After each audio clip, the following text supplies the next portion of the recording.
successful and a holding again at all times. Be careful.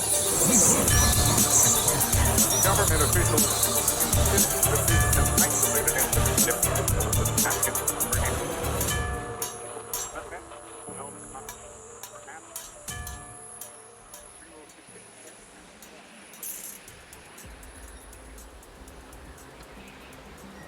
The desert doesn't keep secrets well. It's too wide, too open, too honest. You can bury things out here, but sooner or later, the wind shifts and the sands tell on you. No curtains, no alleys to duck into, no city noise to muffle the sound of the truth. Just open sky, cracked dirt, and the wind, whispering things most people aren't ready to hear. They say the sun out there burns through the lies just as fast as it scorches the skin. But sometimes even the desert gets lied to. And in July of 1947, someone told it a big one.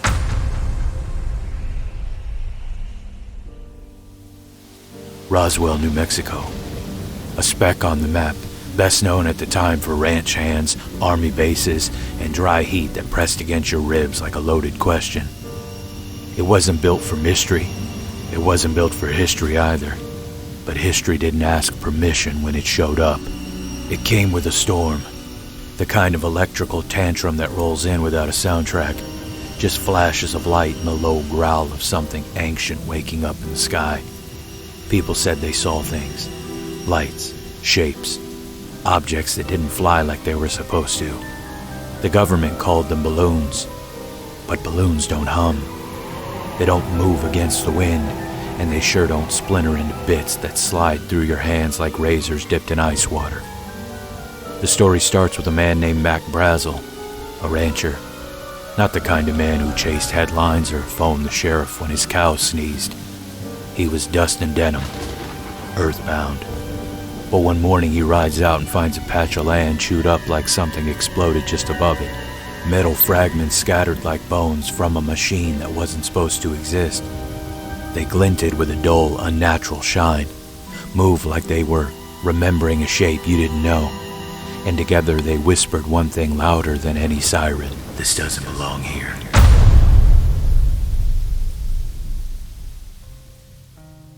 Mac tells the local authorities, they tell the military, and then the real show begins. The Army Air Force shows up quick. Too quick. They shut down the area, collect every shard like it's radioactive scripture, photograph it, catalog it, whisper about it. And for a single flickering moment, the truth almost gets out. RAAF captures flying saucer on ranch in Roswell region. It's printed bold, top of the front page, like a scream someone finally let out. But within 24 hours, the truth is dragged into a dark room and redressed in camouflage. The headline vanishes, the narrative changes. Now it's just a balloon, just a radar target, just a misunderstanding. But the problem with lies that big is they never sit still. They twitch. They bleed through. You tell the public one thing, and then move a suspicious amount of debris to Wright-Patterson Air Force Base in Ohio. You lock it away, seal the files, and hope the silence outlasts the questions. But questions are stubborn things. They fester in the minds of people who saw more than they were supposed to, in the memories of children who watched their fathers come home different after working on something they couldn't talk about, in the eyes of nurses who swore the bodies weren't mannequins, weren't dummies. Bodies, yeah. They don't like to talk about that part. Small, fragile, humanoid, not from here. Some said it was just another accident. Others said it was a test dummy wrapped in Cold War paranoia. But test dummies don't make colonels go quiet, and they don't make men disappear for asking the wrong questions. See, Roswell wasn't just a crash site. It was a blueprint, a template for how to manage the impossible. Step 1, deny. Step 2, distract. Step 3, discredit. Repeat as needed. And if you think it ended there, you're not paying attention. Because this wasn't the end of something, it was the beginning. The beginning of Project Sign, of Project Grudge, of Blue Book and black budgets and briefcases chained to wrists, of strange files stamped eyes only, then talk about craft that blink in and out of radar like ghosts with a grudge. It was the spark that lit the fuse on 70-plus years of sightings, abductions, and silence louder than any scream. It was the day the sky cracked and something looked back. Today we're headed back to where it all started, not to the version you've seen on TV or read in tourist brochures, but the one that still keeps Air Force officers staring at the ceiling when the lights are off, the one buried under layers of clearance codes and misdirection, the one with the crash, the cleanup, and the cover-up that never really stopped. This is Roswell, and some things don't stay buried. Ladies and gentlemen, welcome back to the Dancing Toaster. Today is a doozy, Toasties. Today we cover the famous Roswell Incident. Now, I couldn't just throw Roswell out there last week like it was a side note. I just wanted to build up to it. I wanted to cover the pre-Roswell at Maury, especially since it's a historic event from the place I now call home. Last time we were together, we of course covered the Maury Island Incident. Actual side note, I got some special plans for the show this summer, and Maury hopefully will be a part of those plans. But today we go to New Mexico. When my wife and I moved to Washington to plant Evergreen Calvary Chapel, we drove, and we took the long way from Texas just so I could go through Roswell and do some of the touristy things. We didn't get to do much because my dogs weren't feeling it, but it still was a fun experience. Since I started this show, I've been looking forward to this episode, and it turned out to be way longer than I planned, so buckle up. Ufology and UFO culture really started around this event, as did much of conspiracy culture and controversy. I also think a lot of people's journey with the paranormal and supernatural also started with Roswell. When people start looking up and wondering, Roswell is one of the first places the mind begins to travel. The questions start to flood in. Are we alone in the universe? What's really out there? Were we visited by beings not from here? Is the government using all of this mystery simply to cover up its own nefarious dealings? Could both things be true? What really happened in the New Mexico desert in the summer of 1947? That's what today is all about, Toasties, so let's dive in. When you drive east on Route 40, the road peels away from civilization like dead skin. You take the 285 southbound, and pretty soon, you're in what some call God's blind spot. No neon, no noise, just sand and silence that feels a little too intentional. Out here, the dark isn't just the absence of light, it's a thing. It rides shotgun with you, presses against the windows, makes you question whether the headlights are actually pushing it back or just giving it something to watch. And if you happen to take that drive in the middle of the summer, you'll meet the New Mexico monsoon season. A dry, cracked land suddenly remembering how to scream. The sky opens up not with rain, but with fire. Heat lightning splitting the horizon like the hand of an angry god. It doesn't flash once or twice. It rips and tears for hours, revealing the empty vastness of the desert in pulses like snapshots of a dream you wish you could forget. That was the weather of July 1st, 1947. They say it was one of the worst lightning storms in years. But it wasn't just lightning that lit up the night. That same evening, radar stations at Roswell Army Airfield, home of the 509th Bomb Group, the only unit at the time authorized to drop atomic weapons, began to pick up something strange. Not one blip, but several. Objects zigzagging across the radar screen like they were late for something and gravity wasn't invited. White Sands Proving Ground, where they'd been test-firing Nazi V-2 rockets gifted by the spoils of war, was picking up the same thing. So was the nuclear facility at Alamogordo bombing range, 3 of the most secure sites in the country, 3 separate eyes watching the same impossible dance. The objects were fast, too fast, then they'd vanish. Gone like a lie with good timing, only to reappear seconds later, miles away. The radar technicians tore their systems apart, checking for bugs, blown tubes, anything to explain it. But nothing. The systems were fine, the sky apparently was not. And it wasn't just radar. Dan Wilmot and his wife were sitting on their porch when they saw something white-hot blaze across the night sky. An oval, almost glowing, cutting through the storm like a scalpel. It vanished over the horizon before they could even speak. Steve Robinson, a delivery driver, was further down the road. He saw the same object. It came in low, humming like a power line about to snap. It soared above his truck and disappeared into the distance. Too fast to chase, too loud to forget. Over the next few days, Sheriff George Wilcox's phone wouldn't stop ringing. Locals were calling about strange lights, silent crafts, things that looked like aircraft but didn't fly like any known machine. Wilcox did what local lawmen do when they don't have answers. He told folks it was probably only lightning. Or planes. Maybe a training run from the nearby base.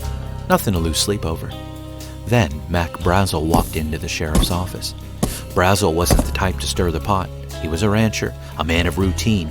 He came in smelling like dust and diesel, and what he carried in the back of his truck would change the course of American history.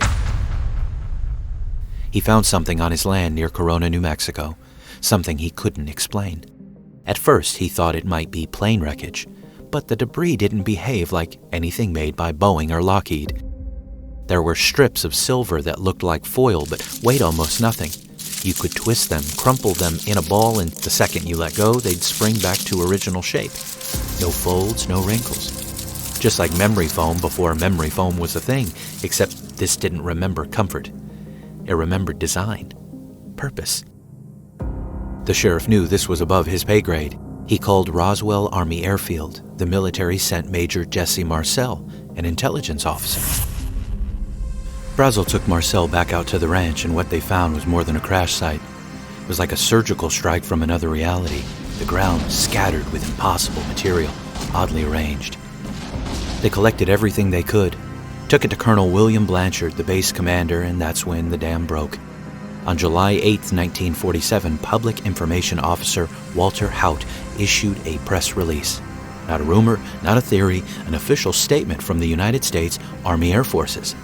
The many rumors regarding the flying disc became a reality yesterday when the intelligence office of the 509th Bomb Group was fortunate enough to gain possession of a disc. The words hit radio waves like a seismic charge. Flying disc found? In government custody? The story hit every wire service across the country. It was the lead on every news broadcast. It was real, confirmed, and then, just as quickly, it wasn't. That same afternoon, General Roger Ramey out of Fort Worth Army Airfield ordered the material flown directly to him. Marcel brought it, and when the plane landed, so did the spin. A press conference was held, photos were taken, debris was laid out neatly on the floor for the media to see. But this wasn't the same wreckage. Aluminum foil, wooden sticks, rubber tubing. Suddenly it was all a misunderstanding, a downed weather balloon, nothing more. Marcel, once wide-eyed and shaken, now stood behind the general and parroted the new line. The same man who'd seen the metal that bent and healed now claimed it was just foil, just some rubber, just a mistake. And Brazel, the rancher who'd seen too much, he recanted, said it was all just a mess of weather equipment, said he wished he hadn't seen anything at all. The story was deflated, punctured, packed away. Headlines the next day painted a different picture. UFO becomes weather balloon. Nothing to see here. Back to work, America. But you can't unring a bell. And the men in those photographs, the ones who stood beside the staged wreckage following orders with the stiffness of duty, well, they were men of duty. They kept quiet. They did what they were told. But time has a way of wearing down silence. And when the Cold War turned lukewarm, when the camera stopped clicking, well, they started talking. Because when you've seen something that rewrites the rules of reality, the weight of that secret starts to corrode the soul. This wasn't just a balloon. It wasn't just an accident. Roswell wasn't the end of the story. It was only the first chapter. Dr. Bob Wood wasn't your average scientist chasing lights in the sky. He was a respected aerospace engineer with a solid reputation, the kind of man who spoke at conferences, not conspiracy forums. He worked with some of the biggest names in the industry, Sikorsky, Lockheed, Hughes, McDonnell Douglas, and he taught at top-tier universities like Georgia Tech, Caltech, UCLA, and USC. When Bob Wood put something on his resume, people took it seriously, which is what makes the 2-year gap on his work history from 1968 to 1970 all the more intriguing. No public projects, no papers, no job titles listed. It was as if he stepped off the map for a while. In truth, he hadn't stopped working at all. During those 2 missing years, Wood had been tapped for a highly classified study funded by McDonnell Douglas.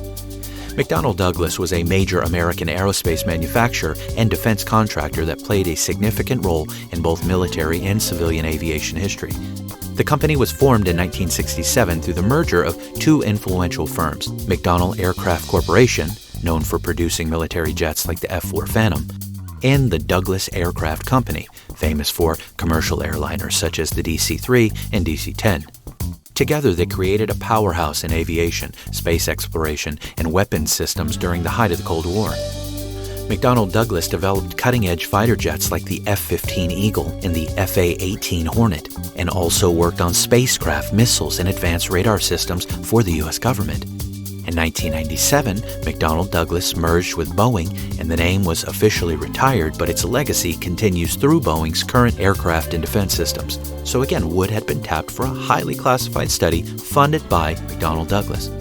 It was an internal research effort to answer a question that had haunted military circles since at least the 1940s. Are UFOs real? And if so, what exactly are we dealing with?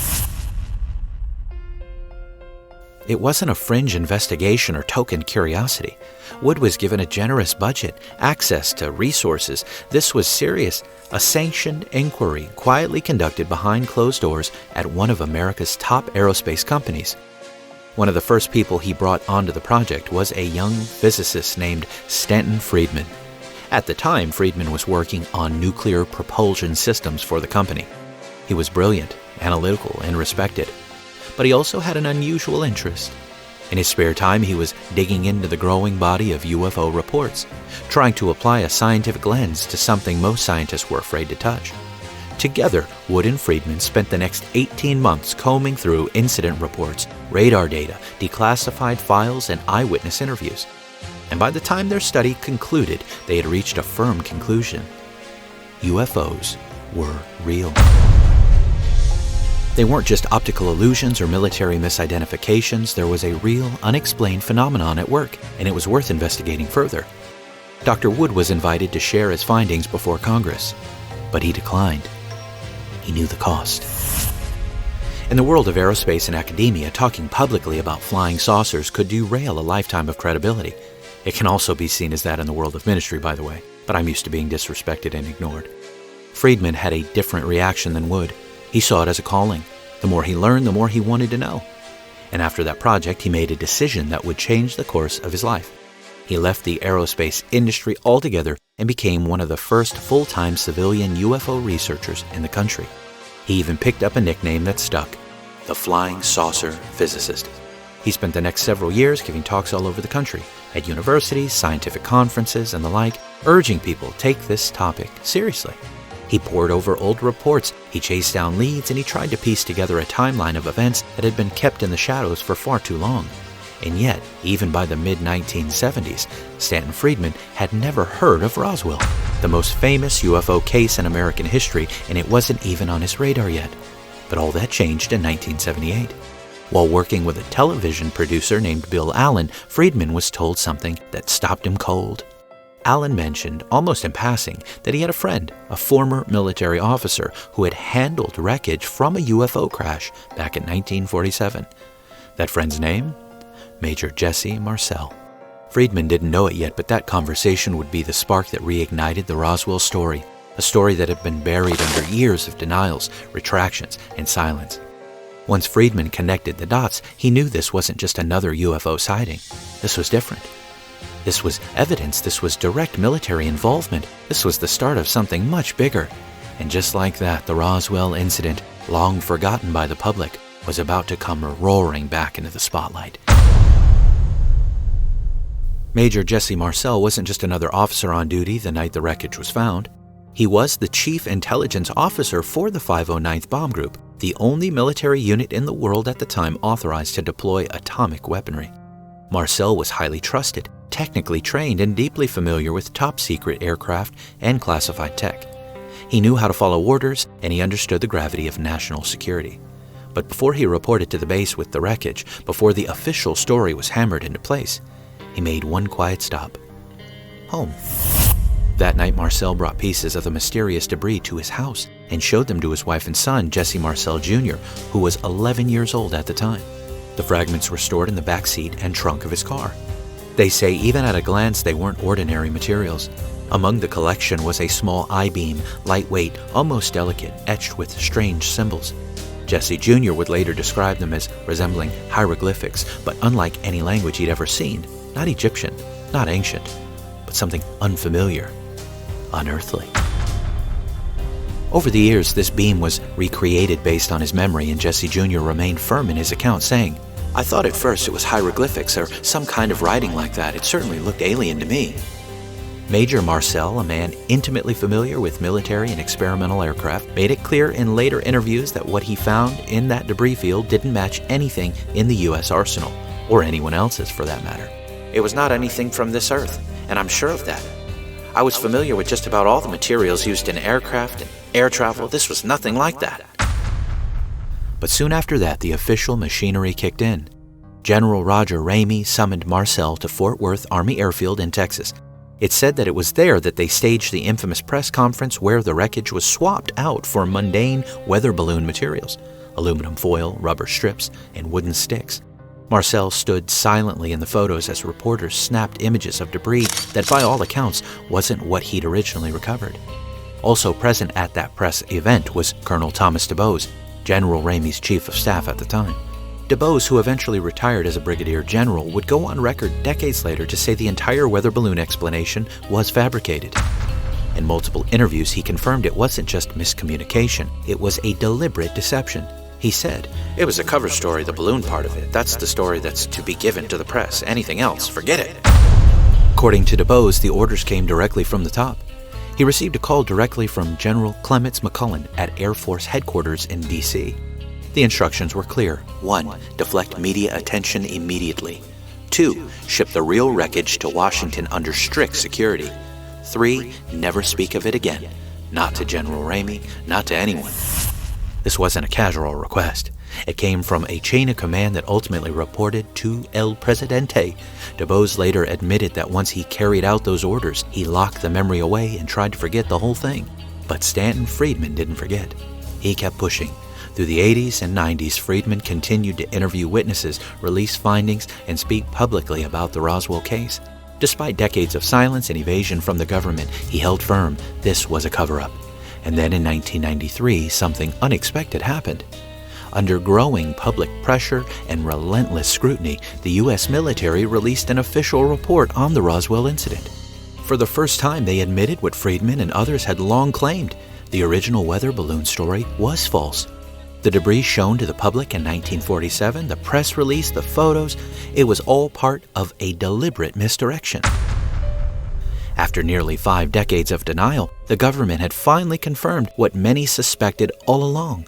Roswell had been a lie, and someone somewhere had gone to great lengths to keep the truth buried.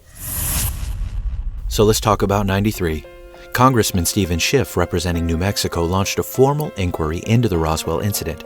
Schiff had grown frustrated with the evasive answers he'd received from government agencies and wanted something concrete, an official account of what had actually happened in the summer of '47.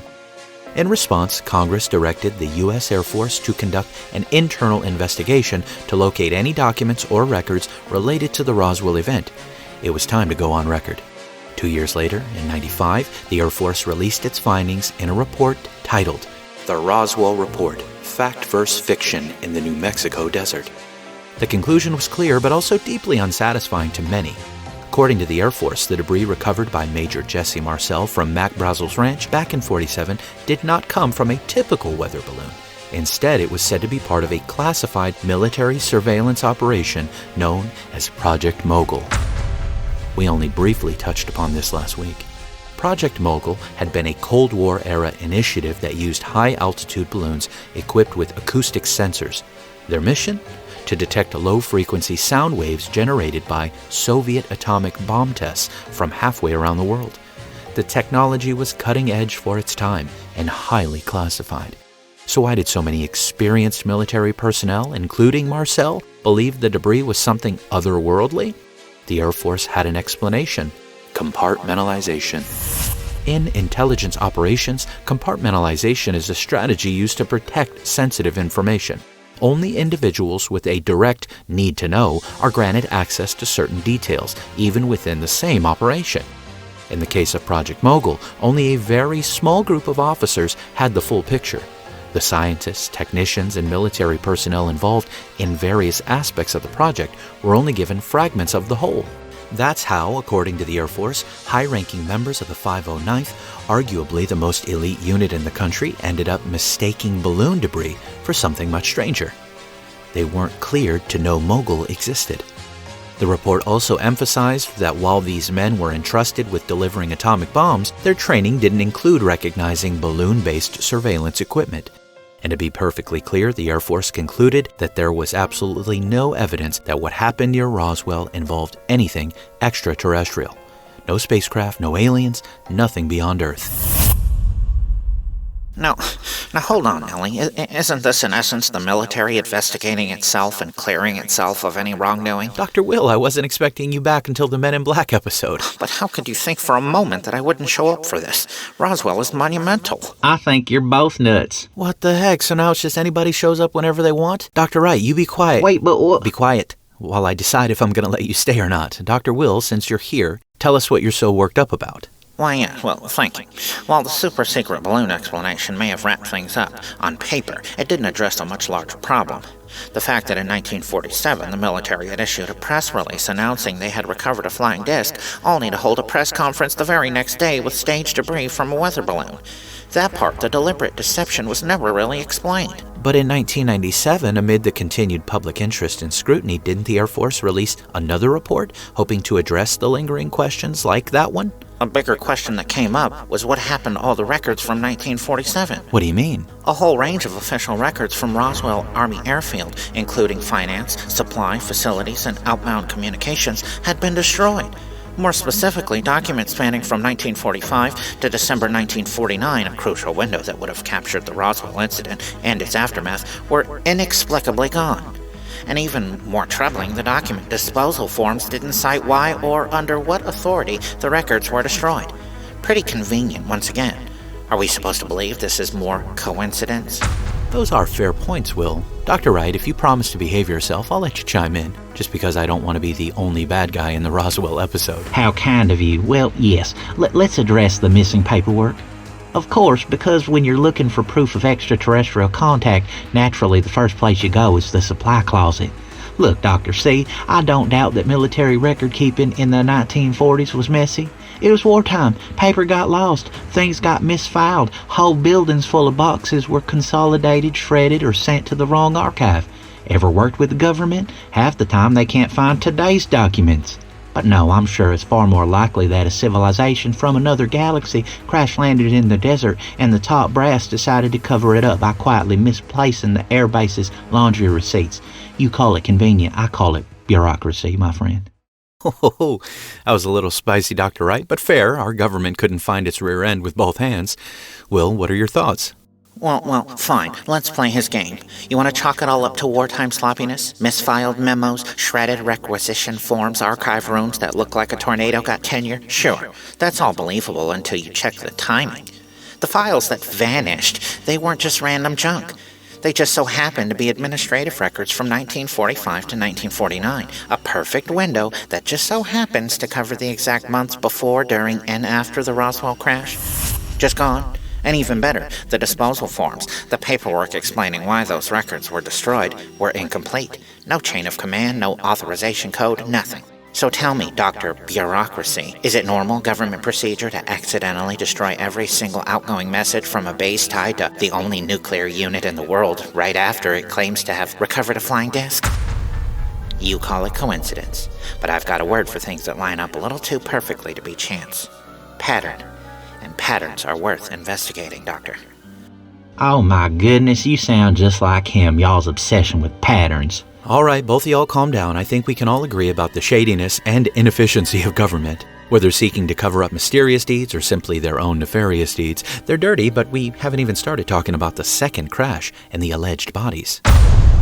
Yes, the crash where they recovered alien remains. Ah, yes, let's touch on that. According to numerous whistleblowers, retired military personnel, and leaked documents, there was more than one crash site. The first was the one near Corona, New Mexico, where Brazel found the debris. But the second, that was where the story takes a darker turn. According to those sources, the second site included not just wreckage, but bodies, small humanoid beings, some dead, some possibly alive when first discovered. The claims were extraordinary, but not without support. UFO researcher Dr. Edgar Mitchell, an Apollo astronaut and Roswell native, once said, "Yes, there has been ET visitation, there has been crashed craft, there has been material and bodies recovered, and there is a group somewhere, maybe not part of the government anymore, but once tied to it, that has this knowledge." This is definitely not the last time we'll be talking about Dr. Mitchell, to be sure, but in the months leading up to the Roswell incident, something strange was happening in the skies over New Mexico. Reports began to pour in, hundreds of sightings of unidentified flying objects across the desert. They came from all over, local ranchers, traveling motorists, military personnel, even radar operators. Silent crafts, oval lights, metallic discs that moved against the wind and vanished without a trace. Then came Friday, July 4th, 1947. Two unknown craft were seen flying in formation over the town of Corona, New Mexico. Why they were there is still unclear, but there's some best guesses. Some say they must have been surveilling White Sands Missile Range, known back then as Alamogordo Bombing and Gunnery Range. This place had a reputation for being the birthplace of the atomic age, home to Trinity, the site of the first nuclear detonation in human history. That night, the desert sky unleashed one of the worst lightning storms in years. The air cracked with electricity, lightning stretched from horizon to horizon like the sky itself was tearing. And in the middle of it all, those two craft, flying low and tight, ran into trouble. Dr. Will, can you tell us what they say about that night? Well, yes, some say neither ship was prepared for Earth's unpredictable electrical storms. It's believed that their shielding failed or their systems shorted, and then they collided. Local rancher Mac Brazel heard it, a thunder clap louder than any before. Not the rolling echo of sky-to-ground discharge, something denser. And he wasn't the only one who heard it. Others in the area said the same thing. They heard something that couldn't have been thunder. Just before 11:30, multiple military radar installations registered unidentified objects pulsing on their screens, then vanishing, not drifting away, not fading, just gone. And somewhere out in the desert, something came down. Two campers, Jim Ragsdale and his companion Trudy, were in the area that night. They saw a flash of light tear across the sky, followed by a low mechanical roar. Then something enormous hit the ground, not far from where they sat. Elsewhere, a group of archaeologists working on a dig site near Roswell, including W. Curry Holden, stumbled across the impact zone of a strange craft. They didn't wait. One of them found a phone and contacted Sheriff George Wilcox. They told him something had crashed. Something big. Yes, and Wilcox called the local fire department and alerted his deputies. The Roswell Fire Department, escorted by police, responded. They were among the first civilians to arrive at the site, located about 35 miles north of Roswell. By 5:30 a.m., the military had triangulated the approximate location of the downed craft. They moved in fast. It's said that a recovery team, carefully selected and highly trained, secured the site. Civilians were escorted out. Only those with the highest clearance were allowed near the crater. Armed guards faced outwards. No one else could get close. Within hours, the recovery began. Allegedly, 5 bodies were found, described by witnesses in nearly identical ways, roughly 4 feet tall, large heads, large black eyes, no external ears, just holes for nostrils and a slit for a mouth, pale, almost translucent, and wearing something tight-fitting, seamless suits that clung to their forms like synthetic skin. The bodies were carefully covered in sheets, then sealed in lead-lined body bags for transport. Meanwhile, John McBoyle, a reporter for KSWX Radio in Roswell, tried to access the site. He phoned the station, reporting a crushed dishpan-like object and a heavy military presence. But before his story could air, Lydia Sleppy, working at the parent station in Albuquerque, received a direct call from the FBI. They ordered her to kill the transmission. Back at the crash site, Melvin Brown, supposedly a base guard on duty, was under strict orders not to look under the tarp covering the alleged recovered bodies. But they say curiosity got the better of him. The moment no one was watching, he lifted the edge, and what he saw stayed with him for life. Small humanoid forms, pale skin, large heads. Elsewhere, Mac Brazel found a separate debris field. This wasn't the main crash. This was something else. A field littered with strange metallic fragments. He brought a piece to his neighbors, Floyd and Loretta Proctor, who told him to show it to the sheriff. They claimed the material couldn't be burned, couldn't be cut, couldn't be bent without springing back. Brazel gathered more debris and headed home. That night, military bases up and down the West Coast went on high alert. Across the Pacific Northwest, the tensions were climbing. Air bases in Oregon and Washington were placed on airborne standby. Fighter planes were equipped with gun cameras and prepped for launch at a moment's notice. No one said exactly why, but the message was clear. Be ready. Meanwhile, down in New Mexico, Sir Bertram Schultz, a visiting paleontologist, was driving a quiet stretch of Highway 285 near Roswell when something caught his eye. A long column of military vehicles, more than usual, moving with purpose. He didn't know it at the time, but they were headed straight toward the biggest mystery of the 20th century. Elsewhere in town, Glenn Dennis, a well-known mortician contracted by the base, received a strange request: a supply of child-sized caskets. Urgent, and no explanation given. Not long after, while treating an injured airman at the hospital, he noticed metallic debris being moved through restricted corridors. The atmosphere was tense. When Dennis asked questions, he was quickly intercepted by military personnel, and they weren't subtle. If you open your mouth, they'll be picking your bones out of the sand. Back at the crash site, the recovery team worked quickly. The alien bodies were wrapped, sealed inside a long transport crate, and moved to a nearby hangar. The crate was posted under round-the-clock guard, and the guards were under strict orders as well. No one approaches, no one looks inside. But they say curiosity, as always, found its way. Melvin Brown, stationed nearby, was once again posted at the hangar. His commanding officer strolled up beside him and with a smirk said, "Come on, Brownie, let's take a peek." But by then it was too late. The crate had already been locked, sealed, and prepped for shipment. Where was it going? Nobody on base seemed to know. Every road was allegedly barricaded, and every side route off Highway 285 had been locked down by military police. No explanations, no way in. The next morning, Mac Brazel made the 75-mile drive into Roswell and went straight to Sheriff George Wilcox's office.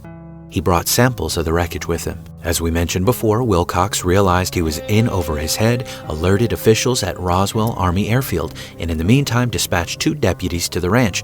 At the base, Colonel William Blanchard, commander of the 509th Bomb Group, wasted no time. He assigned Major Jesse Marcel, his intelligence officer, to investigate. Marcel interviewed Brazel, reviewed the material, and then brought it to Captain Sheridan Cavett, a counterintelligence agent. Together they returned to the ranch and combed through the debris field. What they found only deepened the mystery. They gathered up what they could, loaded it into vehicles, and headed back to Roswell. The urgency was mounting. General Clements McCullen, a high-ranking figure in the U.S. Air Force Command, wasn't taking any chances. From his post in Washington, he issued a direct, no-questions-asked order to Colonel William Blanchard at Roswell Army Airfield. Every piece of recovered material was to be sealed, secured, and shipped immediately to Fort Worth Army Airfield in Texas. No analysis, no delay, no outside consultation. This was now a matter of national priority. At Fort Worth, Colonel Thomas DuBose was waiting. He had already cleared a runway and mobilized his logistics team. His task was simple: receive the cargo and coordinate its final transport to Andrews Airfield in Washington, D.C. From there, it would enter a realm even fewer people had clearance to know about. Back in New Mexico, the 2 sheriff's deputies who had been sent to scout the crash area finally returned. They hadn't found the primary debris field, at least not the one Marcel and Cavett had visited, but they had discovered something deeply unsettling. In the middle of a quiet pasture, they found a large, circular burn scar. The sand had been turned to glass, not scorched, not merely blackened, but transformed. It shimmered like obsidian under the rising sun, its edges smooth and unnatural, a perfect circle so precise it didn't seem like the aftermath of an accident. It looked almost intentional, as if something impossibly hot, impossibly heavy had landed there for a moment, rested in the stillness, then either lifted back into the sky or vanished entirely. No known aircraft could do that. No balloon could leave a mark like that. It was as if the Earth itself had been cauterized. That night, under the cover of darkness, the recovery mission reached its final phase. At precisely 2 a.m., a specially designed military transport plane lifted off from Fort Worth, bound for Andrews Airfield, just outside D.C. There were no markings on the cargo, no press, no manifest that would show up in routine reports, only sealed crates, armed escorts, and the kind of silence that can only be enforced by rank and fear. Inside the plane was something recovered from the crash. the debris, the wreckage, and the alleged bodies. Not even the flight crew knew what they were carrying. Need-to-know protocol had firmly taken over, and no one, it seemed, needed to know. In just 36 hours, the Roswell incident had gone from a strange disturbance in a remote desert ranch to a tightly controlled, cross-state military operation. The public had barely begun to speculate, and the government had already closed the book. A craft had fallen, lives may have been lost, evidence was in hand, and then just like that, all of it gone. Erased from official channels, buried beneath layers of clearance codes, redacted memos, and rerouted accountability. A mystery fell from the sky, and the government, they made sure it didn't stay on the ground for long. Mac Brazel, still rattled from what he found, led Major Jesse Marcel and Captain Sheridan Cavett back to the crash site. As they surveyed the scene, they noticed something strange about the wreckage. The material was thin as paper, yet shockingly durable. It reminded them of tinfoil, but it wasn't. It said you could crumple it in your hands, but the moment you let it go, it would snap back to its original shape, perfectly smooth. No creases, no damage, as if it hadn't been touched at all. The officers spent hours combing through the area, marking debris locations, collecting samples. By dusk, they began the long trip back to Roswell, their vehicle weighed down not by mass, but by mystery. Meanwhile, the story was starting to attract attention. Brazel, now the center of unwanted media interest, was overwhelmed. To protect him and maybe control the flow of information, Walt Whitmore Sr., a local media man and the boss of KGFL's Frank Joyce, took Brazel into his home to keep him out of the spotlight. Oh, I'm sure he had no ulterior motives whatsoever. And you'd be correct. Your sarcasm would be, that is. Whitmore wasn't just sheltering Brazel. He had plans to record an exclusive interview. That same evening, Marcel stopped by his own home before returning to base. He woke his wife and young son, Jesse Jr., and laid the debris out on the kitchen floor. They examined the strange material under dim light, astonished. They didn't know what it was, but they knew it wasn't from around here. They believed they were looking at the remains of a flying saucer, a term birthed in Washington state around the Kenneth Arnold sighting we talked about last time. At 6 a.m., Marcel and Cavett report their findings to Colonel William Blanchard. Blanchard, taking the matter seriously, ordered the crash site sealed off, guarded, no unauthorized personnel allowed to enter. Once Major Marcel returned with debris in hand, Colonel Blanchard wasted no time. He contacted 8th Air Force Headquarters to report the discovery, making it clear this wasn't Soviet. The material didn't match any known aircraft, satellite component, or espionage tech. It wasn't a balloon, it wasn't a bomb, it was something else. Word shot up the chain of command by 7:30 a.m. during a classified staff meeting at Strategic Air Command. The wreckage had been the central topic. Samples were passed around the room like sacred artifacts, lightweight, impossibly strong, and completely unfamiliar to the seasoned experts handling them. No one could identify what they were holding. Not a single person in that room could say where it had come from or how. The conversation quickly shifted. The material was real. The event had happened. The only question left was, do we tell the public? Or shut it down? Back in Roswell, the media was starting to circle, and the federal government had no intention of letting the story get ahead of them. At KGFL Radio, Walt Whitmore's station received a call not from a rival station, but from somewhere far more intimidating, the FCC in Washington. The message was simple. Do not air the interview with Mac Brazel. If you do, your station's broadcast license will be revoked. Then, to add political pressure, Senator Dennis Chavez, chairman of the powerful Senate Appropriations Committee, placed a personal call to Whitmore. He didn't threaten, he advised, comply. Whitmore didn't need to be told twice. At the airfield, Blanchard realized the situation was spiraling. He met with superiors again. A decision had been made. This ends now. Marcel was handed new orders. He was to personally escort a selection of the wreckage to Fort Worth Army Airfield for further analysis and containment. And Mac Brazel, the man who stumbled into history, he was quietly taken into military custody. For the next 4 to 5 days, Brazel was held off the books. No contact with the outside world, no phone calls, no press. He was subjected to a physical exam and intense questioning. Some say intimidation crossed into coercion, and when he finally was released, his story had changed. Now he told reporters it was all a misunderstanding. He just found some rubber, tinfoil, and sticks in the desert. Nothing more. That morning, Sheriff George Wilcox, accompanied by 2 deputies, attempted to return to the crash site. They were now met by armed military police who denied them entry. By 11 a.m., a final move was made. Blanchard went public. He announced to the press that the Army Air Forces had recovered a flying disc. Lieutenant Walter Haut, I think I said Hot the last time, Lieutenant Walter Haut acted as the base's public information officer. He distributed the official statement to the local newspapers and radio stations at 2:26 p.m. The Associated Press wire lit up with the story. "The Army Air Force is here today, announced a flying disc has been found." The phones at the base exploded. Journalists from across the country called nonstop. The base switchboard was overwhelmed. Outgoing calls became impossible. Just 4 minutes later, at 2:30, Blanchard suddenly announced he was going on leave. But it said he actually returned to the crash site to personally oversee cleanup operations. It said he drew on techniques first implemented during an even earlier UFO recovery effort, one we haven't even mentioned yet, a lesser-known crash in Missouri back in '41. At 3 p.m., Marcel received his travel orders. He boarded a B-29 bomber, headed for Fort Worth, carrying a select portion of the wreckage. Only 4 packages were loaded. 1 triangular piece, about 2 feet long, wrapped in brown paper, and 3 smaller boxes, about the size of shoeboxes, so light they felt empty. Marcel arrived at General Roger Ramey's office with the packages in hand. Ramey asked for a briefing. Marcel pointed out the exact crash site on a wall map. They stepped out for a moment to consult logistics. When they returned to the room, everything changed.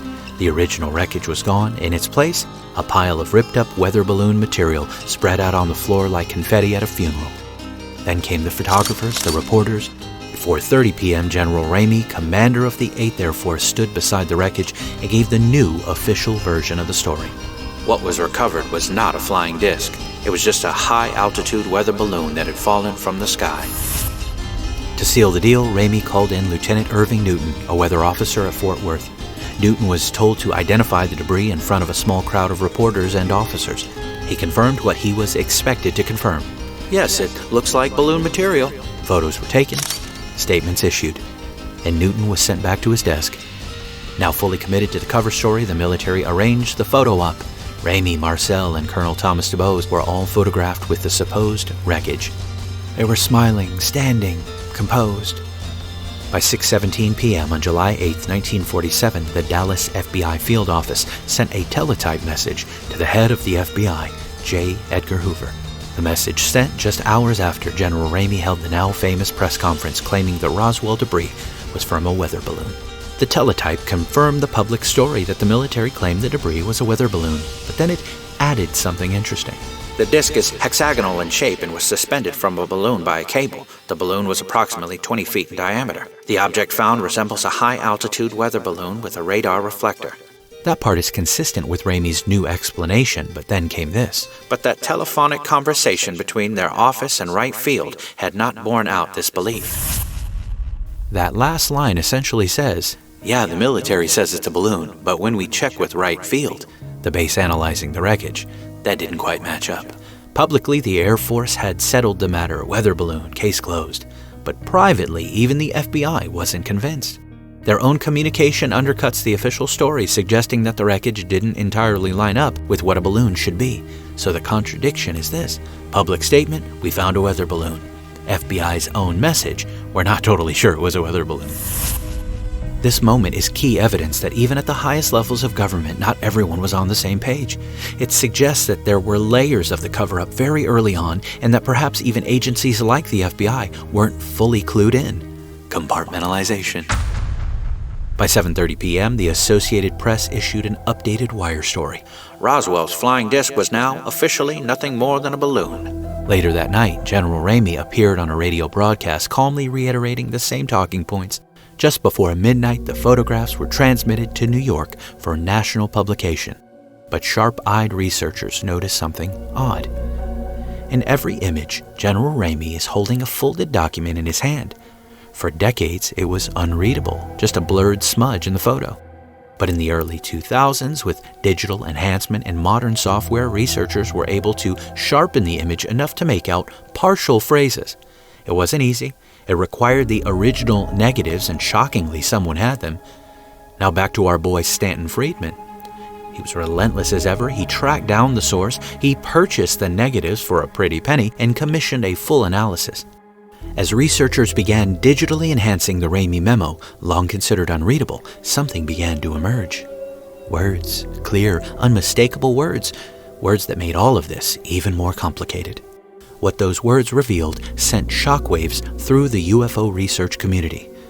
Among the decipherable terms were urgent, victims of the wreck, disc, and the name of Air Force General Hoyt Vandenberg, one of the most powerful figures in military intelligence at the time. These weren't random phrases. They pointed to something very real having been recovered, something that had victims. Even more telling were lines suggesting that the military should allow a misunderstanding of the situation to persist, and that weather balloons should be presented to the press with photos to shift public perception. And that's exactly what happened. By dawn, the spin machine had done its job. Headlines coast to coast painted a very different picture than the ones locals knew. What had once been called a flying disc had now been officially recast as a weather device, a scientific balloon misidentified in the heat of panic, crisis averted, narrative locked. But behind the curtain, the military was far from finished. At first light, operations resumed at the second crash site, the one few people even knew about. This wasn't cleanup, it was containment by erasure. The goal wasn't just to secure the area, it was to scrub it from history before any civilian could wander too close and ask the wrong questions. By 8 a.m., crews from the 1st Air Transport Unit were on the tarmac, loading crates of wreckage into massive C-54 Skymaster aircraft. Each crate was shadowed by armed military police, their eyes scanning for cameras, reporters, or lingering witnesses. Every movement was logged, every box counted, every secret carried under lock and key. At least 3, possibly 4 aircraft departed, each bound for Kirtland Air Force Base, and then on to Los Alamos National Laboratory. If there was a place on Earth secure enough to hide otherworldly evidence, Los Alamos was it. A fortress wrapped in barbed wire, concrete, and clearance levels most people couldn't imagine. Back in Roswell, Colonel William Blanchard took Lieutenant Walter Haut aside and personally escorted him to a part of the base few ever entered, Hangar P3, also called Building 84. The perimeter was locked down, guards inside, guards outside. No one entered without written orders and a badge that could open doors most didn't know existed. And they say what Haut saw inside would never leave him. Sitting in the hangar center was an object unlike anything the U.S. military had ever displayed or deployed. It was 12 to 15 feet long and roughly 6 feet high, with a metallic sheen like brushed steel but smoother. There were no seams, no bolts, no rivets, no wings, no tail, no landing gear. It didn't look like it had been built. It looked like it had been grown. It was shaped like an egg, sleek and alien. No windows, no markings, no access hatches. Nearby, under a canvas tarp, were the bodies, small, still, almost child-sized. Their skin was pale, almost waxy, their heads too large, their eyes too wide, and no hair. No sign of visible clothing, only skin-tight, seamless suits that clung to their forms like a second layer of flesh. No one said a word, but everyone understood. This wasn't Russian. This wasn't German. This wasn't even ours. Around noon, another crate arrived, this one different. Heavy, locked, guarded. MPs guided it across the base to a destination that raised eyebrows even among senior officers. Bomb Pit Number 1. This was no ordinary storage bay. It was reserved for only one thing: live atomic warheads. Whatever was inside that crate, it was being stored with the same caution used for nuclear weapons. Meanwhile, back in town, the people of Roswell were beginning to notice something strange. Mac Brazel was back, but not quite himself. He was seen walking through town flanked by military escorts, familiar faces like Lyman Strickland and Floyd Proctor. They tried to speak with him, but they say Mac wouldn't respond, wouldn't even look up. His usual easygoing demeanor was gone. Something had changed. At KGFL, the radio station, the cover-up was shifting into high gear. Robin Adar, a photographer working with a media bureau in New York, received an urgent directive: fly to Roswell immediately. When he arrived, he took aerial photographs of the crash sites from the air, and it looked like a full-scale military operation. Jeeps, trucks, tents, squads of soldiers working in formation. Nothing left to chance. No inch left unturned. Then, without announcement, an unmarked wooden crate was wheeled across the tarmac and loaded onto a B-29 bomber, tail number 7301. 6 armed MPs stood guard. They never left its side, never looked away. No one was told what was inside, but people whispered that whatever it was didn't belong here. At the same time, Brazel was escorted to the offices of the Roswell Daily Record, where he gave a new statement. Gone was his talk of strange metals and impossible shapes. Now it was just rubber, sticks, and foil. Later, reporter Frank Joyce recalled the moment vividly. Mac was different. nervous even, like a man who had been told exactly what to say and exactly what would happen if he didn't. He confided quietly, "It would be bad for me if I didn't tell the new version." That night, the B-29's flight crew returned. There was no debrief, no logs, no mission summary. Instead, they were told, "You flew the general's furniture." And that was it. The files were closed, the story erased. As far as history was concerned, the flight never happened. Back at the crash sites, the operation reached its final stage. But this wasn't cleanup, this was obliteration. Every trace of wreckage was collected, every scorched inch of soil was cleared, every sign that anything had fallen from the sky was erased. Military officers returned to Sheriff George Wilcox's office, where a box of debris had been quietly stored. He surrendered it without protest. He didn't ask where it was going, he already knew. With the evidence secured, the last step began, the debriefings. Witnesses, civilian and military alike, were called into small, carefully monitored groups. Each one was brought into a locked room. No lawyers, no press. They were told what they saw was a part of a classified government recovery operation. They were warned never to speak of it again, not to their spouses, not to their children, not even to each other. Some were offered subtle reminders, others were given something more blunt. One witness spoke of being told that they'd be nothing but bones left in the desert. This was no longer about a crash, this was no longer about weather balloons, this was about control. Control of memory, control of information, control of the truth. For the town of Roswell, it wasn't just a mystery, it was a warning. Forget what you saw, forget what you heard. Forget the truth, or the truth will forget you. In the years that followed the Roswell Incident, the military continued to comb the desert in quiet sweeps, searching for debris and in some cases quietly recovering more of it. But they stalled long enough for public attention to wander. Headlines cooled, editors moved on. For a time, Roswell faded into the shadows, surviving only in the pages of fringe newsletters, in the whispered conversations of UFO enthusiasts hunched over a diner table in dusty AM radio. It lived on, sure, but just barely. Then in 1978, as mentioned previously, Stanton Friedman changed everything. The nuclear physicist interested in digging up buried stories caught wind from a television producer who knew Jesse Marcel, the intelligence officer with a memory that refused to let go. When Friedman spoke with him, the embers flared. What had been a forgotten footnote now crackled with potential.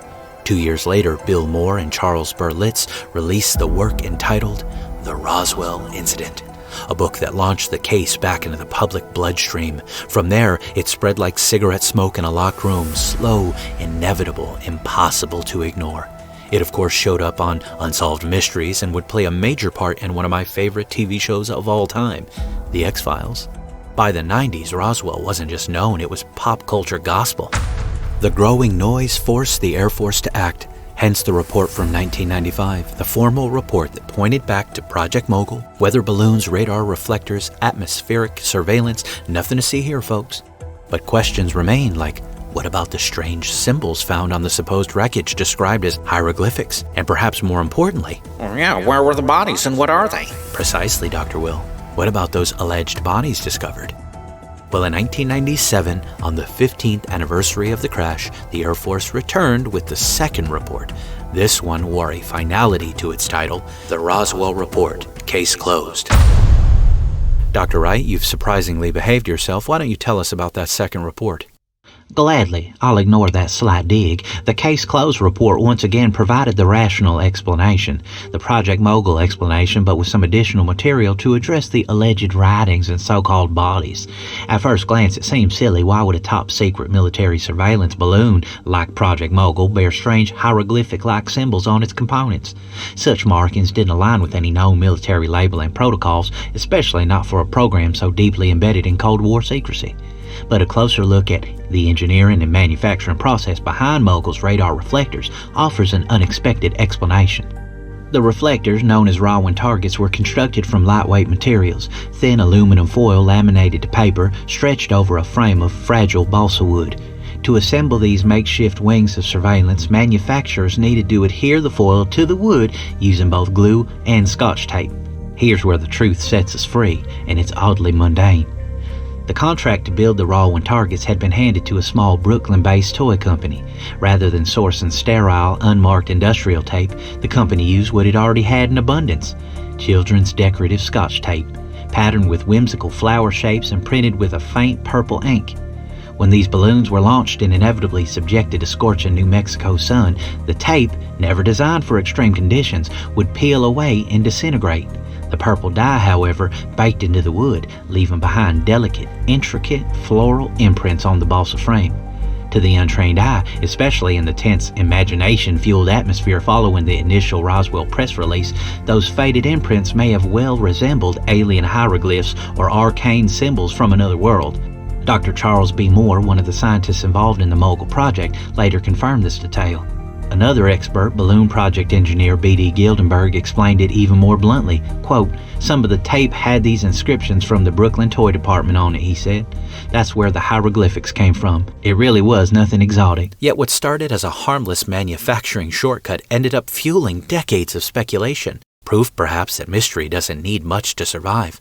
Just a symbol, a silence, and a story hungry to fill the gap. That's right, maybe there's hope for you yet. Finish your spiel before I change my mind. Today, Project Mogul is widely accepted by mainstream historians and scientists as the most likely explanation for the Roswell incident. But the story doesn't end there. Some believe that Mogul and later classified balloon programs like it did more than just create the Roswell myth. They may have sparked the entire modern UFO phenomenon. Beginning in June of 1947, hundreds of experimental high-altitude balloons were launched across the United States. As designs grew more advanced, the payloads became stranger, metallic, angular, reflective, not unlike the descriptions reported by civilians who claimed to see flying discs streaking across the sky. And according to B.D. Gildenberg, the CIA was watching those launches carefully. He said, "I remember the CIA being at some of our launches," he recalled. "They were the ones pushing the idea. Yeah, let these remain UFO reports." In other words, allowing the public to believe in extraterrestrials was, for intelligence agencies, a strategic misdirection, a perfect smokescreen to obscure Cold War-era technologies, spy platforms, and experimental aircraft. So maybe the symbols weren't alien, maybe the debris wasn't from the stars, but the impact they left behind. That was very real, and in the fog of secrecy, even a roll of purple toy store tape can become a glyph in the gospel of conspiracy. Okay, so let me get this straight. After decades of silence, missing records, conflicting testimonies, and people being threatened to keep quiet, the whole thing boils down to toy store tape? Decorative Scotch tape with flowers from Brooklyn. That's the explanation we're going with now. I mean, it's convenient, a convenient little bow, I'll give them that. No need to panic, folks, it wasn't a crashed disc from another world, just a bouquet of Scotch tape hieroglyphics baking in the New Mexico sun. And somehow not a single person handling it at the time, trained intelligence officers, mind you, recognized it as children's tape. And I love how this revelation waited 50 years to surface. Not when it first happened, not when Jesse Marcel Jr. described it in detail. No, only when the pressure started mounting and the military needed something, anything, to wave around and say, "See, nothing to see here."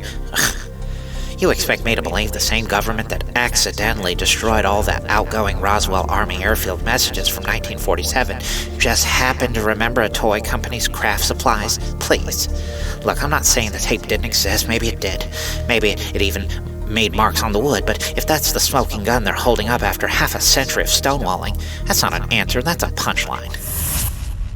Well, it's definitely suspicious that this didn't come to light for half a century, but in all fairness, I think it would have been met with the same skepticism regardless of the timeline. But let's allow Dr. Wright to finish. Doctor, get to the more important part about the alleged bodies. My pleasure. They're as impressive as Scotch tape. The government revealed that there were nothing more than anthropomorphic crash test dummies, the results of a project called Operation High Dive, a Cold War program that dropped full-size dummies from high altitudes to study parachute failures and survivability. They were all data. It was all in the interest of science. But that isn't what eyewitnesses described. Excuse me, he said it was my turn. The eyewitnesses just got confused. They remembered short beings with oversized heads and missing fingers because some of them dummies were burned and mangled on impact. Some had lost limbs. A few were missing digits. Mystery solved. Cue the credits. Now, go ahead and put your silly little music on now. Wait. So we're just supposed to believe that trained military personnel, men handling nuclear weapons, confuse full-size, 6-foot dummies for 4-foot beings with large heads and missing fingers? Burned or not, that's a stretch, especially when the timing doesn't even line up. Operation High Dive didn't even exist yet. Oh, Will, why don't you elaborate for Dr. Wright, because his head's getting a little too big over there. Well, see, there's a problem, a gaping one. Those liars can't keep up with their own lies and timelines. The so-called Operation High Dive didn't begin until 1953. Roswell happened in 1947. That's a 6-year gap no amount of paperwork can glue shut, or Scotch tape. The Air Force had even a name for this kind of contradiction. They absurdly called it time compression, a ridiculous phrase so bureaucratic it practically screams cover-up. Apparently dozens of witnesses simply remembered the wrong decade, as if entire towns suffer from a collective case of chronological amnesia. Now wait a minute, didn't they have another eyewitness that said them their bodies look like plastic dolls? Oh, come on. That witness was named Gerald Anderson. But what they conveniently don't emphasize in their little report was that Gerald was 5 years old in 1947, and the interview took place 5 decades later. Precocious memory, or just the kind of testimony you dig up when you got a conclusion and you need someone to back it up for you? That does feel like some sleight of hand performed with sweaty palms. Sounds like a textbook case of starting with the answer and reverse engineering a path to get there. That's one of the oldest tricks in the intelligence game, to clear the outcome, then recruit the facts that'll make it look earned. If some of those facts are stitched together from half-truths and fading memories, so be it. Now let's be honest, witness testimony is messy. On both sides. Memory bends, stories change, but Roswell's witness pool isn't just questionable. It's riddled with holes and contradictions. Let's begin with Jesse Marcel, one of the most quoted figures in the Roswell story. He has a legacy that's both vital and complicated.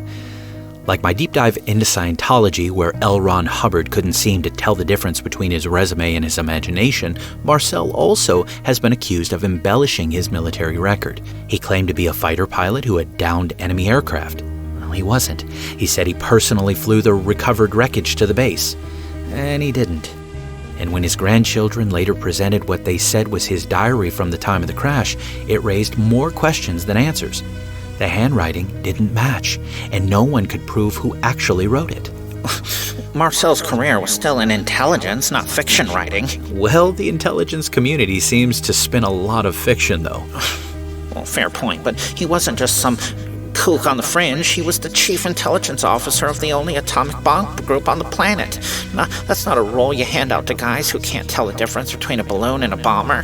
So maybe he puffed up war stories, but if we're throwing out testimony based on inflated egos, then I've got a long list of generals and politicians we would stop listening to also. I think we both have those lists, but Marcel isn't the only problem. Glenn Dennis was the young mortician working at Ballard Funeral Home in Roswell in 1947. The funeral home had a contract with the nearby Army base, so Dennis wasn't just another townsperson. He was connected, at least peripherally, to the military activity. His story, however, didn't surface until 1989, more than 40 years after the Roswell Incident. That delay alone raises many eyebrows. Give you plenty of time to spin up some serious whoppers. That it would. But what if fear of reprisal kept him quiet? That it could.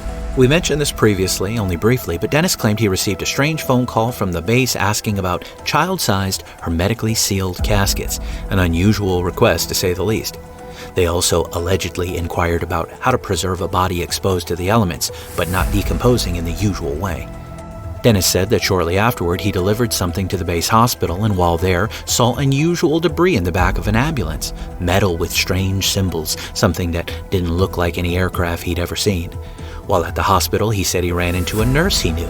She was distressed and shaken. According to Dennis, she later confessed to witnessing an alien autopsy and even drew a sketch for him of what he saw, small humanoid figures with those large heads and 4 fingers. Days later, the nurse allegedly vanished, transferred, and then supposedly killed in a mysterious plane crash. The story is loaded with suspense and detail. It's a great narrative, but under scrutiny, it doesn't hold up well. The first major issue is no record of the alleged nurse exists. Dennis kept her name secret at first, supposedly to protect her, but eventually he revealed it. And researchers found no evidence she had ever been stationed at Roswell, let alone died in a crash. Second is the request for child-sized caskets. There's no record of that either, nothing on file anywhere. We're once again stuck taking his word for it, 40 years later.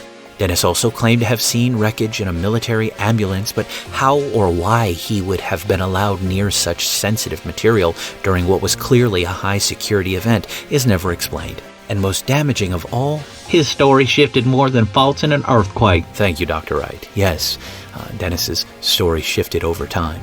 Early accounts were vague. Later versions became more elaborate, filled with drama and emotion. Some say it's natural for memory to fill in over time. Others say it's a red flag, an indication of embellishment.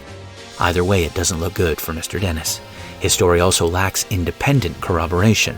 No one at the funeral home backed up his accounts of the calls. No one at the base hospital recalled seeing him there. And the linchpin of the story, the nurse, well, again, she's a ghost and not the kind we like to cover on this show. Dennis is the only person who ever claimed she existed.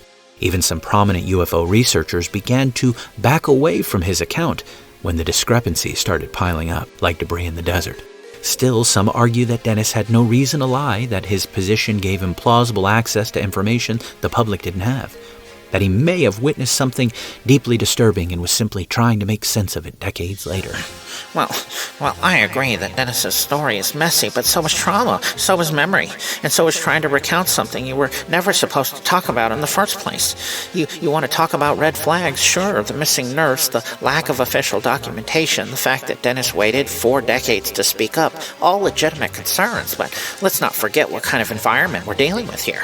We're talking about Cold War-era military secrecy. You think people were lining up to go public and risk court-martial or worse? Dennis simply may have waited, but maybe that was the point. Maybe he waited until the heat had cooled, until enough others had come forward, and he felt like he wasn't alone. Fear doesn't have an expiration date. And as far as his story evolving, of course it did. Stories do that, not necessarily because they're false, but because people remember things in layers. You don't always tell the whole truth the first time, not when you're scared, not when you're being warned to keep your bones out of the desert sand. So is Glenn Dennis the perfect witness? No, but this isn't a court of law. This is the strangest case in modern history, and sometimes the only evidence you get is the kind that comes with a little dust on it. Well, perhaps he misremembered details. Perhaps he deliberately clouded them to protect someone or himself. But if we're being honest, Glenn Dennis's testimony is a double-edged blade. On one hand, it's one of the most compelling stories tied to the Roswell Incident. Dramatic, vivid, emotionally charged. But on the other, it's riddled with inconsistencies, missing documentation, and unverifiable claims. His account can't be confirmed, but neither can it be completely dismissed. It sits in the gray fog between folklore and confession. And if he was telling the truth, he's the only one who could prove it. And he took that proof with him to the grave. Enough about him, please. Can I talk about the next one? Can I talk about Melvin Brown? Fine, but can you not rub it in anyone's face too much, please? I can't make any promises. Of course not. Melvin Brown is one of them names that gets passed around like a secret handshake in Roswell circles. The story goes like this. Brown was a base guard during the Roswell recovery operation, and he allegedly saw alien bodies not once but twice. Once at the crash site and again later inside a hangar. He was posted near a long crate, and when no one was looking, he peeled back the tarp and got himself a glimpse at something inhuman. Sounds compelling, right? Well, here's the big plot twist. Old Brownie wasn't a guard. Melvin Brown wasn't posted with military police. He wasn't even part of a security detail. Melvin Brown was a cook.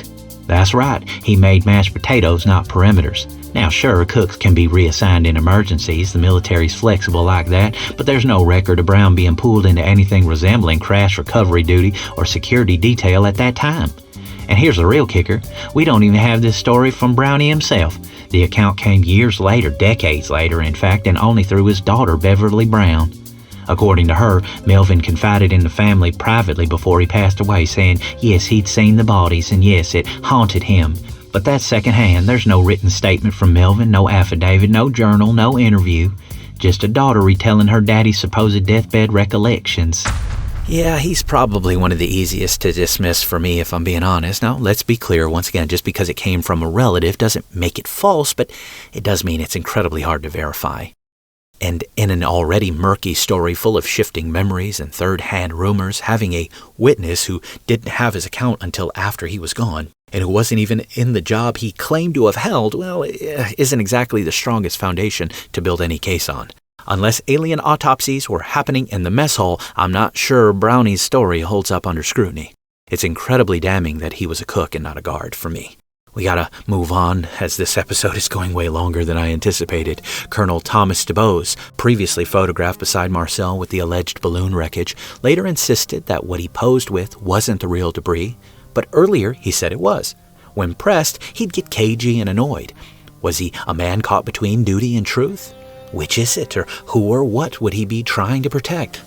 But Nellie, what about Walter Haut, the base relations officer who released the original flying disc press release? Dr. Will, I hate to say this, but Mr. Haut also has a complicated legacy. Before his death, he did sign a sworn affidavit stating that he saw both the craft and the bodies. Big claim, big risk. But here's where it gets tricky.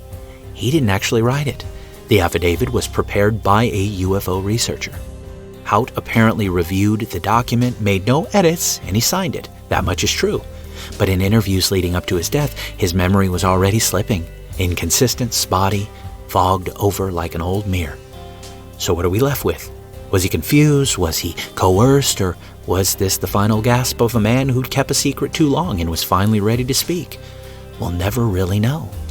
But what about Colonel William Blanchard, the commanding officer of the 509th, the most elite unit in the world at the time, and he's the one who greenlit and issued the original press release announcing that a flying disc had been recovered near Roswell. For a fleeting few hours, it was the most shocking official statement ever made by the U.S. military, and then he simply vanished. It is true that almost immediately after the release hit the newswire, Blanchard was reported to have gone on leave, and that phrase has followed the Roswell story ever since, like a ghost in uniform.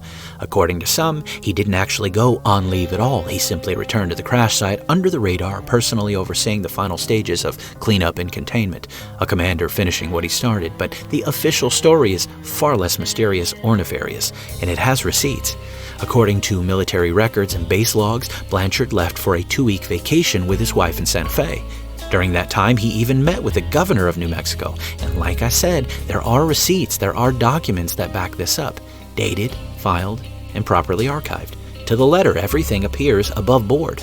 Oh, but that's the problem, isn't it? When every dot is perfectly connected, when every logbook lines up too cleanly, it starts to feel a little scripted. Forgery, perhaps? Possibly, or maybe it just is what it is, Doctor. We're left staring at the page, trying to figure out whether the ink's still wet or if it's already been that neat. In the end, there's no hard proof he returned to the site. But there's no proof he didn't. And now everyone listening is starting to see the problem with Roswell, and while we're still talking about it almost 80 years later. Forever torn between two conflicting narratives. One buried in official records, the other whispered through decades by people who swear they saw more than they were allowed to say. And that's the rhythm Roswell keeps playing. Some witnesses contradict themselves, others were misquoted or say they were. Many of the people closest to the case are long dead, and the paperwork, almost all of it, is gone. Vanished, shredded, misfiled, lost in transit, take your pick. It all remains inconclusive, so the story refuses to die. Like something half buried in the sand that keeps clawing its way back to the surface. The deeper you dig, the more you realize the answers didn't disappear. They were perhaps buried on purpose, for different reasons. To what end, who knows? And whoever did it made sure no one was holding the shovel when the dust finally settled. If I may, Nellie, the truth is Roswell is a Rorschach test. People see what they want to see. You see shredded documents and think hidden truth. I see shredded documents and think standard government mismanagement.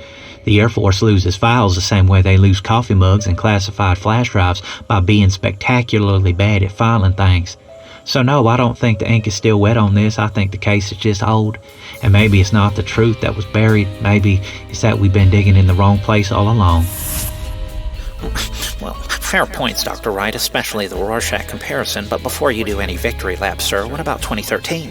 What about the documents that resurfaced in the FBI archives written to J. Edgar Hoover? Ah yes, the memo dated March 22nd, 1950. Written by a guy named Guy Hoddle, head of the Bureau's Washington field office. The memo stated that 3 flying saucers had been recovered in New Mexico, each craft approximately 50 feet across, each one containing 3 humanoid occupants about 3 feet tall, dressed in metallic suits of incredibly fine weave. The memo wasn't addressed to Hoover, but it was found in his files. But Hoover declined to investigate. Make of that what you will. I agree that the Rorschach analogy is an astute one. Some say he didn't look into it because he knew better. Others say he didn't look into it because he knew better. Was it because of fear, or was it because he knew it was folly? Well, despite its notoriety in UFO circles, the 1950 Guy Hoddle memo is far from the smoking gun it's often claimed to be.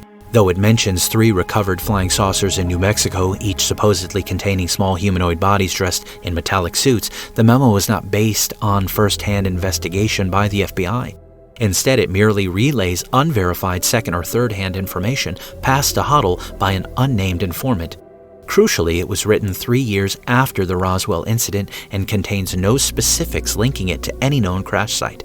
Most researchers believe the story originated from a well-known hoax popularized in Frank Scully's 1950 book entitled Behind the Flying Saucers, which drew from fabricated tales told by conmen Silas Newton and Leo Gabor. Even the FBI has publicly stated that the memo was never investigated and was preserved only as a part of routine documentation. Oh, well, now they want to keep documentation. Fair point. In short, the Hoddle memo is less a confirmation of alien visitation and more an example of how hearsay can become legend when it's typed on government letterhead. Roswell was, is, and will forever be messy business, folks. All we can say with confidence is that something happened. People saw things, strange things. Records were made and then they vanished. The truth got buried deeper than the wreckage. And when the world knocked on the door to ask what was really out there, the government turned out the lights and whispered through the peephole, Go away, you got the wrong house. But the house was always Roswell and the lights, they never really turned off. I know by this point I would typically offer a little comparison and analysis or even some biblical connections, but most of what I would say in this regard I did say in the last 2 episodes. And between the 3 of us, I think we've had a lot to say as it is. As far as little humanoid bodies, the grays, the big heads, the big eyes, that's a whole other episode by itself, and this has already gone way too long. My goal today was not to prove or disprove the Roswell incident. That hasn't been done and never will be, in my opinion, and I hope today you can see why. As I said in the Bunny Man episode, truth matters. It has to. We must accept it, even if it goes against something we've always thought to be true. If you're a believer in Roswell, maybe you're a little more skeptical. If you're a skeptic, maybe you're leaving today saying, man, this is a lot messier than I thought. Maybe there's something here. And honestly, I think that's okay. I actually kind of prefer it. I like to push back on everybody's comfort zone.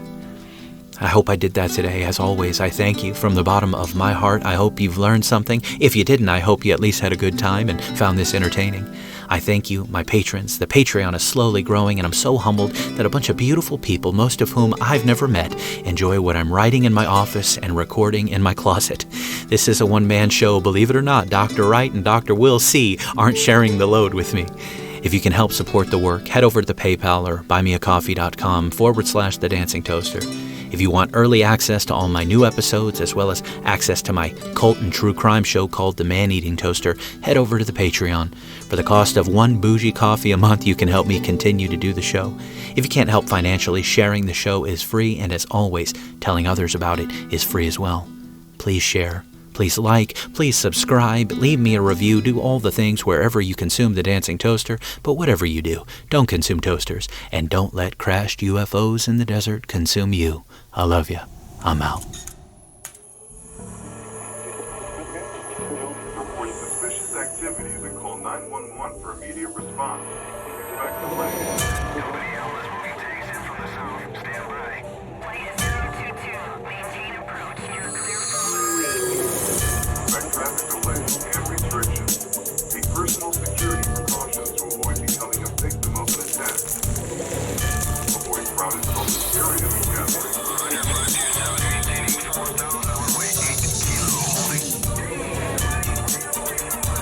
Not traveling in areas affected by the attack or in a known area of elevated virus activity. Keep emergency supplies accessible and a full tank of gas at all times. Be careful. Government officials